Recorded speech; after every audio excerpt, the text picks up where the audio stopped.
What is going on, everybody? Welcome back to the pod. Now, I am embarrassed to admit this, but I just filmed a 10-minute long episode with the mic muted. Yep. So, if that doesn't tell you how amateur we are around here, um, it's pretty amateur. But anyway, welcome to the pod. Shout out because I did this last time and now I'm gonna do it again. Shout out. I think it's Hardwood Hoop Central. Here, let me click on this. This guy right here, Hardwood Hoop Central NBA Draft Green Room. Shout out to him. All right. Shout out to him for making this 5 hour, 48 minute video of Hansen Yang. Big shout out to him. Make sure y'all go check out his channel if y'all looking at this and you're like, wow, this is great Hansen Yang gameplay. If you're listening on Spotify, make sure you like and just keep listening. You know, any support helps. Also, I'm gonna enable commenting and tell me what y'all want to see, hear, what I need to fix, all that. Without further ado, let's get into this video. And the main thing I want to talk about is, first of all, why Hansen Yang is the most hyped I've ever been for a Portland Trailblazer draftee ever in my entire fandom and life with the Portland Trailblazers. Alright, so you hear that and you probably think that is a wild, wild statement. How are you going to say this is the most hyped you've ever been when y'all drafted Dame? Y'all drafted Brandon Roy. You drafted Scoot Henderson not that long ago. Donovan Clingan in the lottery. How are you going to, after all that, say that Hansen Yang is your most exciting prospect you've ever been a part of the Blazers fandom for? How are you going to do that? Well, I'm going to tell y'all how. It starts with understanding something about my fandom, and that is the first ever NBA game I watched was in 2014. It might have been 2013. My grandparents were looking to move all the way from the west coast of Eugene down to Texas with us, and they came to just visit first and see how Texas was. And while they were doing that, my grandpa played a game on the TV of his local team, the Portland Trailblazers. And I was playing Little League basketball at the time. I had no idea people played this professionally. Professional basketball? Insane. To, I think, first grade, second grade, maybe, third grade, somewhere around there. It was definitely not first grade. Second or third or fourth, something like that. But people play this professionally. This game of basketball that I was just having some fun with. And that was crazy to me. I watched my first ever game. I watched Damian Lillard, CJ McCollum. Sorry, Damian Lillard, Wesley Matthews, Nicholas Batum, LaMarcus Aldridge, Robin Lopez. Robin Lopez quickly was my favorite player because he had an afro, which I thought was cool, and he was huge. That guy was tall. He could dunk. That's crazy. Looking back on it, a lot of players are tall and could dunk. But Robin Lopez, I loved him a lot. And my grandpa also bought me NBA 2K14. And so I learned a lot of things about basketball from that game. A lot of the rules of basketball, like I didn't really know why they were calling me on nothing. Like I was literally just out there throwing ball at hoop, and I started to realize there was more to this game than ball go hoop go. So much more. And So I became a Portland Trailblazer fan, and by Portland Trailblazer fan, I mean someone that kept up with the team through social media and watched the nationally televised games if we had any, and the playoff games, and very casual fan, very casual. And I wasn't really getting hype in any prospects or anything. And then Scoot Henderson was drafted before I would say I got into the Blazers. Um, and so I was like, okay, um, that year, my junior year, I had been working. So when you work, you have money. So with this newfound money, my junior, actually my senior year of high school, I got NBA League Pass. I might have had it my junior year too. I don't remember. And so I could watch the Blazers games late at night. And being a Central Time Zone fan of a Pacific Time Zone team, you lose some sleep watching these games. And so I watched when I could. I was still busy. I worked a lot. I went to sleep a lot. I studied a lot. You know, um, hanging out with friends, family. So I didn't watch too much Blazers games. And there for a while, there was a summer where I didn't really hang out with friends that much, and I didn't really have much to do, and so I watched a lot of basketball in the playoffs, and then I became a little more into the Blazers and like their prospects and stuff, but I still wasn't like fully bought in. This last year, I watched a lot of Blazers games. I believed a lot in the Blazers. I thought we were gonna make a play-in run. We didn't, but it's okay. Um, And this is all kind of fluff, to be honest, because I'm not saying my actual point. My point is, I'm very new to this thing, and Donovan Clingan I never got hyped for Donovan Clingan, even when he was on the court. I've never thought Donovan Clingan was. I thought Donovan Clingan is a great starter. I never thought Donovan Clingan could be a star. Hopefully he proves me wrong. I hope he proves me wrong, but we'll see. Anyway, and this year I was not hyped at all for any of the prospects that were talked about with us. Like we had Carter Bryant, I think his name is, or Bryant Carter, whatever it is, the guy that went to the Spurs, the 3-and-D guy. I was not a fan of him at all. I thought if you can start on Zona, you can start in the NBA, and if not, then no. And I really didn't think we need shooting, but we didn't need another defensive like lock you up type of guy. We had plenty of those. We were playing great defense, and I like all those guys. Tamani, I like the one of my friends hates for some reason Matisse Thybulle. I like Matisse Thybulle. I like guys that can lock you up. And Jeremy Grant is a guy that can lock you up.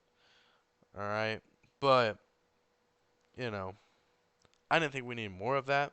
I didn't like the Cedric something, the guy from Washington State who also was at Eastern Washington for 2 years, and before that played D3 in the state of Oregon. Um, I wasn't a huge fan. I was not a huge fan of him just because coming off an injury, usually you can get guys a little later for that. And so I was like, man, I don't know what I want us to do. Funnily enough, like people are gonna say that I'm just saying this, but like I saw Hansen Yang in that draft combine, and I wanted us to take him in the second round. We didn't have a second round pick, so we took him in the first. Um, not actually, and I don't like the hate that we get for taking him because the Timberwolves behind us were gonna take him, and the Nets said they were thinking about taking him in the first round. So what can I say? What can I say? but we made the right choice there. And so this also was nice for me to, because Hansen Young's drafted, and I'm like, wait, is that the guy that was doing good passes in the combine? Because I'm a huge believer in passing centers. In my opinion, passing for a center is more of a valuable skill than shooting for a center, and I'm in the huge minority for that, and I might be wrong. I might be wrong for saying that, but I think that I would rather have my center be able to pass than to be able to shoot, because when he passes, people will not play up so much on him. They have to watch. If your center's good at passing, you can't collapse and double team him. But if he's good at shooting, you have to come out. It's a whole thing. I prefer passing big men, but so obviously I was excited for the main event there, and yeah, and so I also, once he got drafted, had a chance to just watch his highlights and get hyped because there was no like perceived, there was no real scouting reports on him, and the ones that were kind of lazy. Besides, I'll figure out the name later or put in there's like say it at the end or something. But there was one that wasn't lazy. I want to say it's like hardwood something. That one wasn't lazy, but like a lot of them were just like, oh, he's tall, so these must be his issues. Not true at all. He is extremely athletic. He is for sure a professional athlete. For sure a professional athlete. And so I think he's super athletic. He looks like he can move pretty well laterally, which he was saying that's another big issue for him. He can move. He looks athletic. Of course, his highlights are coming against CBA, Chinese basketball players, and that's what you're all screaming right now. But when he first got drafted, I went and I watched a ton of every video I could find that was posted by some random guy, and there's multiple of him against Alex Starr, Dyson Daniels, Jack Landell, and he is holding his own. And those are NBA players, and even if it is, these are still professional athletes, which is now true for college. So, I mean, college is going to get even better. You know, I used to be a big fan of people that played overseas because they've had professional type of environments they played with, but so has college now, and that's making guys stay longer, which makes the competition harder, all that stuff. Great for basketball, great for college hoops, great for the NBA too. That guys come in with a little more experience, I think. But I've been a big fan of professional guys, and Hansen Yang is that, and he fits that mold, and he's big, and what's not to love about someone who's 7'2" and fairly fast, and he also, in his interview, seems like he's going to be a great guy to root for. And I just can't wait for Summer League to get to see him play. Um, yeah. Um, that's probably all I have to say about Hansen Young right now. Um, and, it wasn't that much, but I've been watching a lot about him. And, I am just beyond excited for what he can do. I hope he gets a start this year. Hope he maybe gets a couple starts. I would like to try out a twin tower approach with him and Donovan Klingen, but you know it's probably not gonna happen. Probably not gonna happen. Alrighty. So that's all I got on Hansen Young. So we're gonna move over to the second little segment I have here, which is talking about one of my favorite players, LeBron James, and whether I think any of these rumors of him wanting a trade, not really rumors because they've been, you know, if at the highest up reporters are reporting it, it's not a rumor. Just my thoughts on what LeBron's doing. So LeBron James, if you haven't seen, he accepted his player option and is now saying he wants to go to a contender and compete for another championship. And I saw that and thought it was fake because he has Luka Doncic. What more can you need than Luka Doncic? We figured out this year you do need something else, preferably some shooting and a couple guys to go catch lobs. But I, I really don't know. I don't know what's happening with LeBron because surely he doesn't request a trade and go and like be the third best player on a championship team.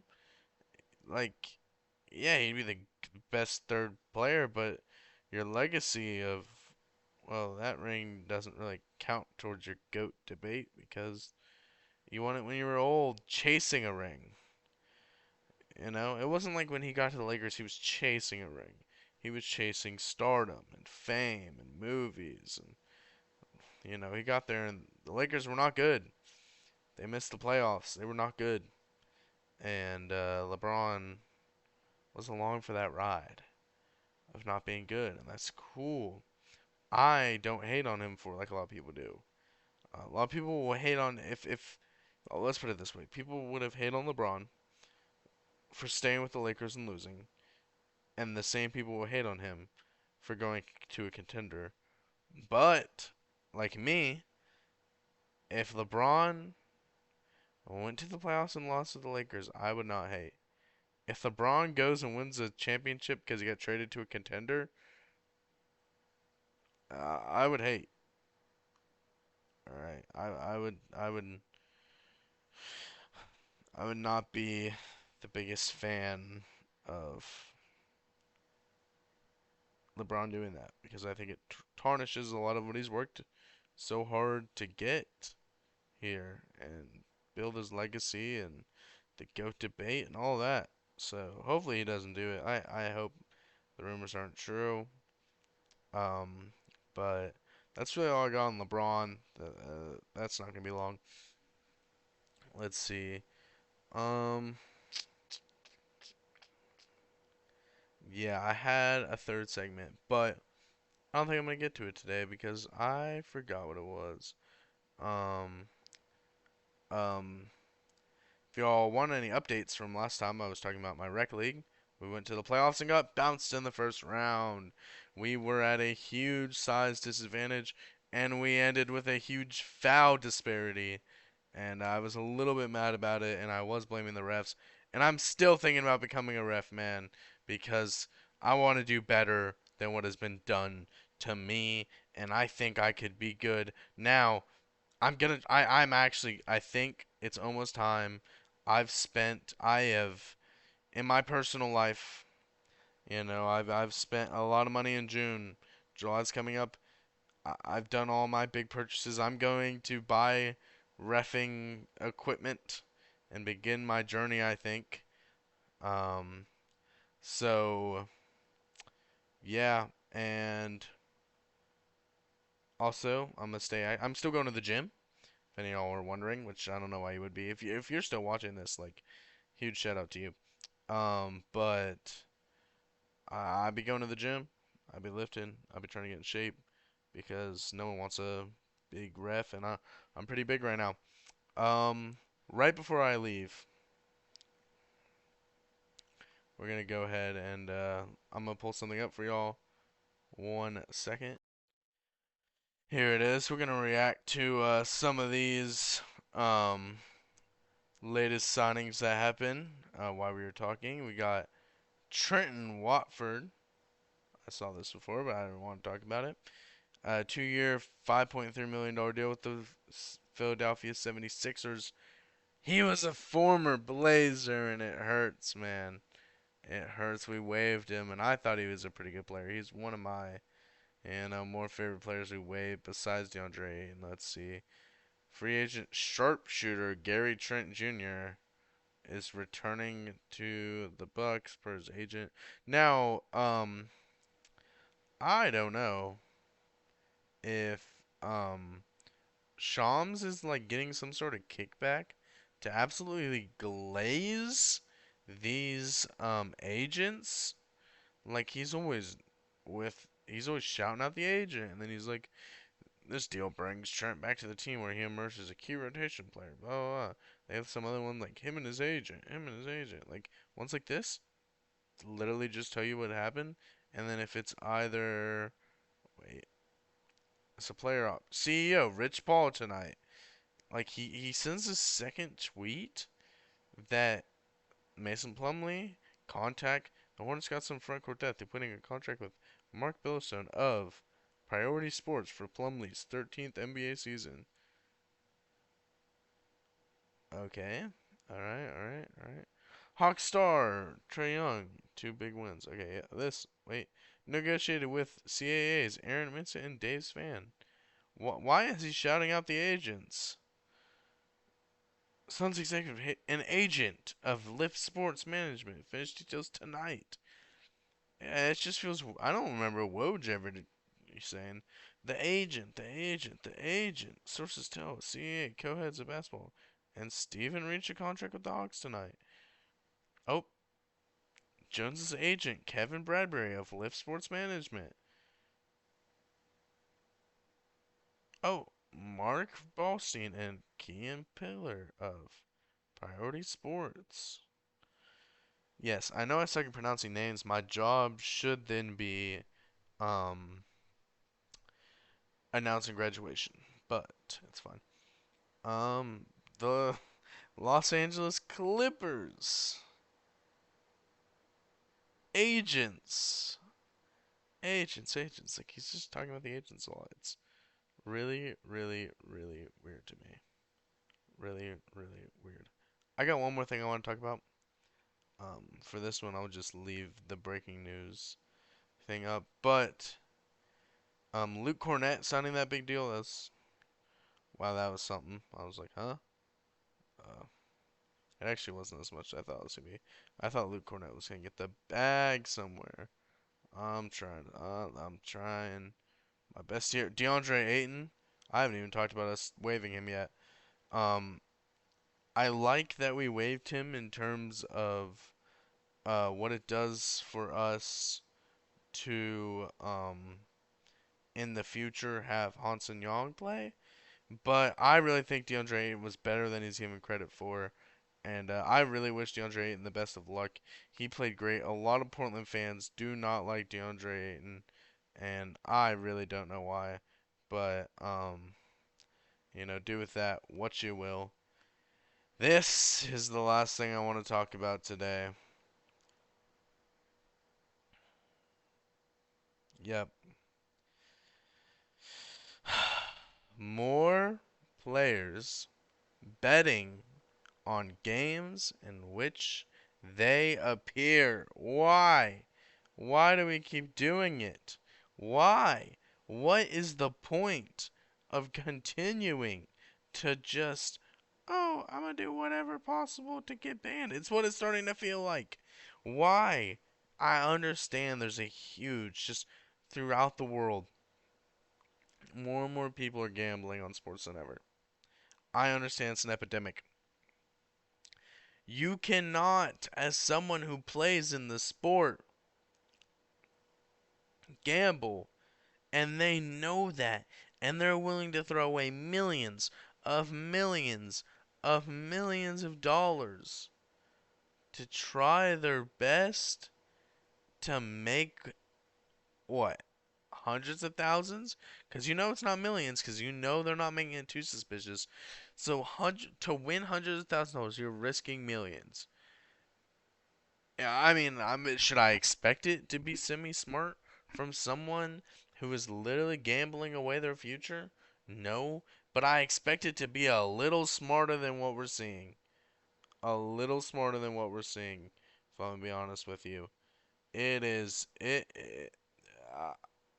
I don't even know what to say, but players stop doing this. Obviously, we need a new Stephen A. Smith that's going, hey, when he used to do the stay off the weed, Stay off Prize Picks and DraftKings and all of those, man.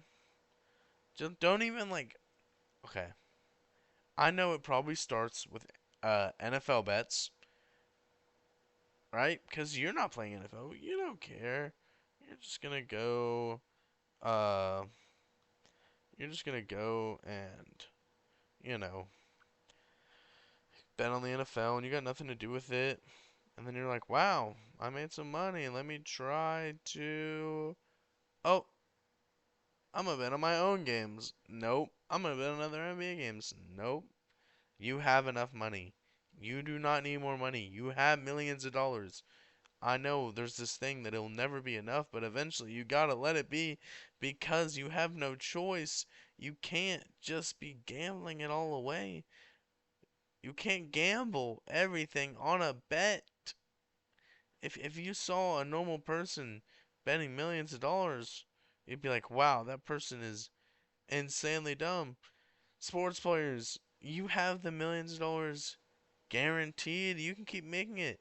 You missed out on a contract, Malik. You were gonna get paid the bag to go start somewhere. And you missed out because you wanted to gamble. And you wanted to make a couple extra bucks.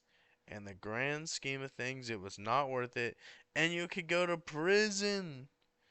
Like, oh my gosh, players, stop. That's my biggest pet peeve. If another player, I will immediately flame any player anywhere who wants to be a gambler because it is not worth it. Not worth it. All right, that's all I had today. I'm gonna refresh this page and see if anyone besides Gary Trent has signed to get my live reaction. Nope. So Gary Trent Jr., former Trailblazers legend. Lots of those going all of a sudden. And thank y'all for listening to this ramble sesh. I'll catch y'all on the next one. Bye.